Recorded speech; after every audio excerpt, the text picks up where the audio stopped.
path before Kratos was clear, but still, the memories came rushing back, as familiar and permanent as the blades chained to his wrists. Memories of what he'd done in the name of Ares. Memories of how he'd become a servant to the god of war. A beast, his humanity robbed and replaced only with the will to murder. No one was safe. Entire armies fell before Kratos and the soldiers who followed him on his unending path of conquest, all in the name of his master. Those who offered resistance of any kind were dealt with quickly. They've built this temple to offer prayers to Athena! This entire village stands as an affront to Lord Ares! Burn this village! Burn it to the ground! Emboldened by the god of war, Kratos' army was ruthless, feared throughout the world for their brutality. All that mattered was conquest in the name of Kratos, their great leader, who had become near invincible. He feared nothing. But there was something about this temple, something forbidden. All his instincts told him he should never cross its threshold. Never step inside. Beware, Kratos. The dangers in the temple are greater than you know. But the village oracle's warning fell on deaf ears. His ambition would not be denied. All who opposed him would die.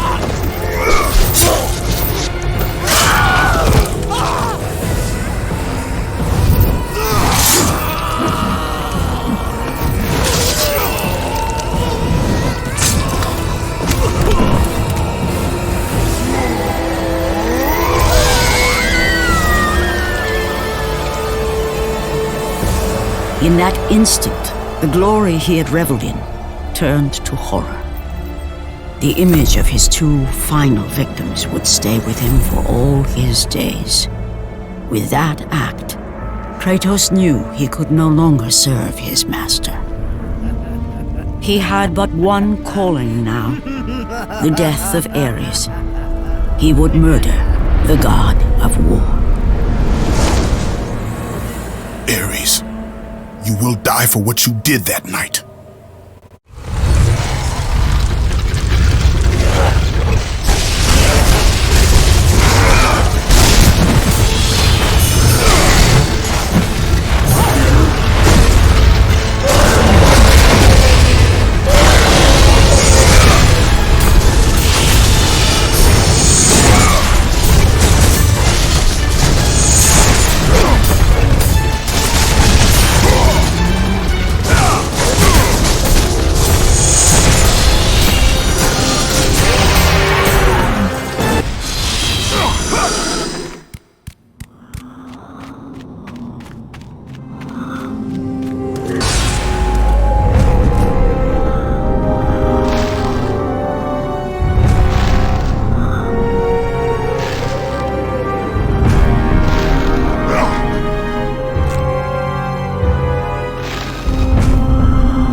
Kratos, your quest is at an end.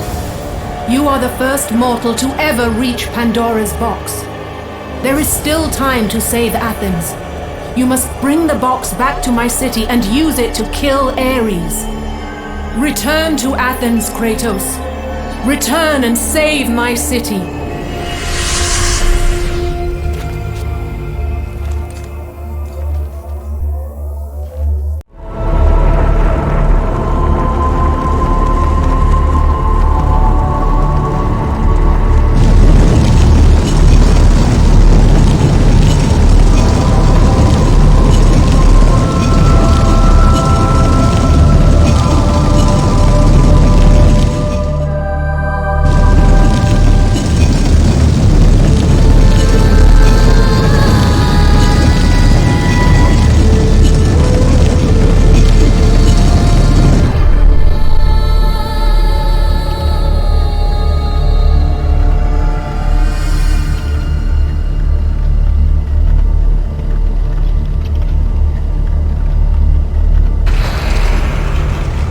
You must bring Pandora's box back to Athens, Kratos. You cannot defeat Ares without it.